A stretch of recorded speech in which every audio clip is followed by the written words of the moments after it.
Alright guys, well I'm back today with an update video on the GFORCE Arms GFY-1. This is one of the very first bullpup semi-auto shotguns I've got out to the channel that's going to stay with the channel for us to do extended testing, and I really want to talk about this because I've tried some new things since the first video that I want to bring up. Mainly more magazines and more ammunition, as I also want to update you guys with its reliability and function over time and kind of the feel and use down at the range. The first thing I want to discuss is the magazine. So GFORCE Arms sent out a 10-round magazine, and this is a MK1919 style semi-auto bullpup shotgun, and those magazines are actually very common. These are those single-stack Turkish imported magazines, and they work incredibly well. They actually feed very reliably, and you don't have to worry about a lot of other issues with mag-fed shotguns, especially those kind of double stack or stack and a half mags.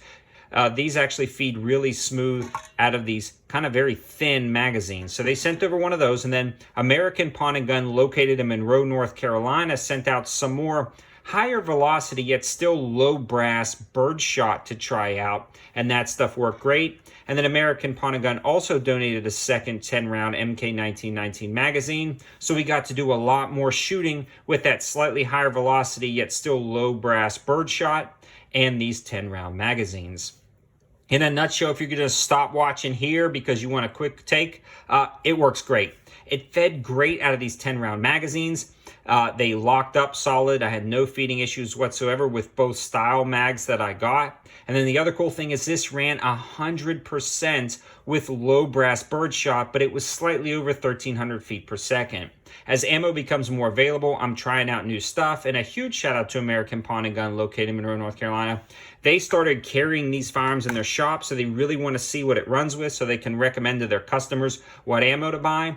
And that it was a Winchester steel shot, and it was a slightly higher velocity than usual, about 1,325 feet per second. It was still a very affordable birdshot load, and it cycled 100%, no issues whatsoever. So that is great news. This does cycle a lot of low brass birdshot, but you got to get that higher velocity version.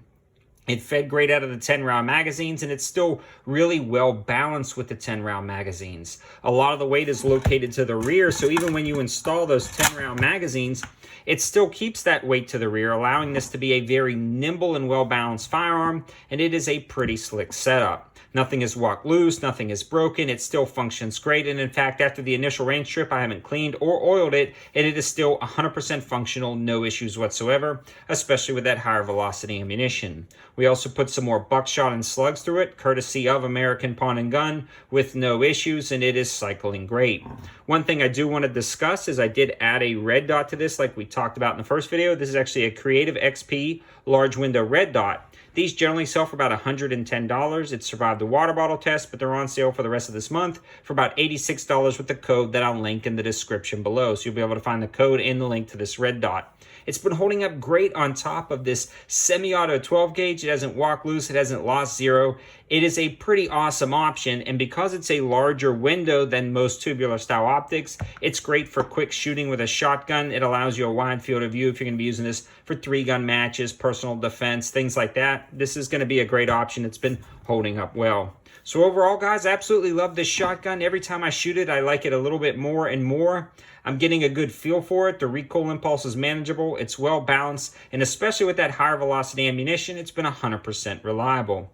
About the only thing I'd shy away from is that really low brass, really low velocity birdshot. That was, really cheap. This still will cycle 2 or 3 rounds, and it may just not have enough oomph to kick out the next one occasionally. That's something to consider.